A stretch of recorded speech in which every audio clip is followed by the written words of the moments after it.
ಸ್ವಾತಂತ್ರ್ಯ ಪೂರ್ವದಲ್ಲಿ ಬೆಳಗಾವಿ ಮಹಾರಾಷ್ಟ್ರಕ್ಕೆ ಸೇರಿತ್ತು ಅಂತ ಸಚಿವೆ ಲಕ್ಷ್ಮೀ ಹೆಬ್ಬಾಳ್ಕರ್ ವಿವಾದಾತ್ಮಕ ಹೇಳಿಕೆಯನ್ನು ನೀಡಿದ್ದಾರೆ.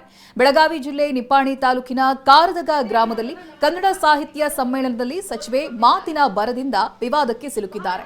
ಕನ್ನಡ ಭಾಷೆಗೆ ಬಹಳ ವರ್ಷಗಳ ಇತಿಹಾಸ ಇದೆ. ಜೊತೆಗೆ ಕನ್ನಡಕ್ಕೆ 8 ಜ್ಞಾನಪೀಠ ಪ್ರಶಸ್ತಿಗಳು ಲಭಿಸಿವೆ. ಇಂತಹ ನಾಡಲ್ಲಿ ಜನಿಸಲು ಪುಣ್ಯ ಮಾಡಿರಬೇಕು.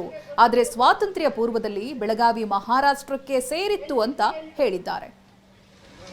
ಕನ್ನಡ ಭಾಷೆ, ಕನ್ನಡ ಸಂಸ್ಕೃತಿ, ಕನ್ನಡ ಜಲ ನೆಲ ಬಹಳ ವರ್ಷದ ಗತ ವೈಭವ ಇದೆ ಅನ್ನೋದನ್ನ ನಮ್ಮ ಸಾಹಿತಿಗಳು ತೋರಿಸಿಕೊಟ್ಟಿದ್ದಾರೆ.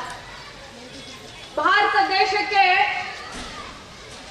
8 ಜ್ಞಾನಪೀಠ ಪ್ರಶಸ್ತಿ ಸಿಕ್ಕರೆ ಕರ್ನಾಟಕ ರಾಜ್ಯಕ್ಕೆ ಬಹುಶಃ ಸರ್ಜುಕಾಚಾರ್ಯ ಸರ್ಗೆ ಗೊತ್ತಿರುವುದು ಎಷ್ಟು ಜ್ಞಾನಪೀಠ ಪ್ರಶಸ್ತಿ ಸಿಕ್ಕಿದೆ. 8ಕ್ಕೆ 8. ಎಷ್ಟು ಸಂತೋಷ, ಎಷ್ಟು ಹೆಮ್ಮೆ. ನಮ್ಮ ಸಾಹಿತ್ಯ, ನಮ್ಮ ಭಾಷೆ, ನಮ್ಮ ಕಲೆ, ನಮ್ಮ ಸಂಸ್ಕೃತಿ, ನಿಜವಾಗ್ಲೂ ನಾವೆಲ್ಲರೂ ಪುಣ್ಯವಂತರು. ನಾವಿಲ್ಲಿ ಹುಟ್ಟಿದ್ದೇವೆ. ಆದ್ರೆ ಒಂದು ಮಾತನ್ನ ಹೇಳಲಿಕ್ಕೆ ಬಯಸ್ತೇನೆ.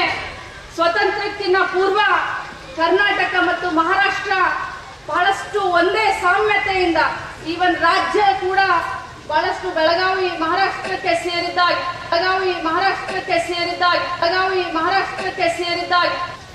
ಬಹಳಷ್ಟು ಅನ್ಯೋನ್ಯತೆಯಿಂದ ನಾವೆಲ್ಲರೂ ಇದ್ವಿ.